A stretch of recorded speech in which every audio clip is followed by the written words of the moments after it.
ये देखिए ट्रक देखिए मकान के ऊपर है, सीमेंट का बना हुआ है।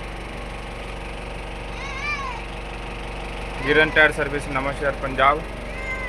अभी हम टायर लोडिंग करेंगे, वो दिखाएंगे। ये हुआ जीप, हमने बैक लगा दिया है गाड़ी। अब दिखाएंगे यहाँ पर टायर। हमें लोडिंग करना है 16/9/28 अपोलो का, और करना है 545 22 ये वाला टायर, ये वाला हैक की गुड्डी 545 22 ये 2 टायर लोडिंग करना है।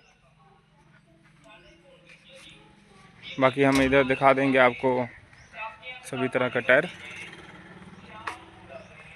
655 R 26 5.5 इनका गुड्डी देख लीजिए। ये भी टायर लेके जाना है, देखते हैं जी लोडिंग हो गया अकेले से तो करेंगे, नहीं तो नहीं करेंगे। 750 नंबर अलायंस का टायर है ये। तो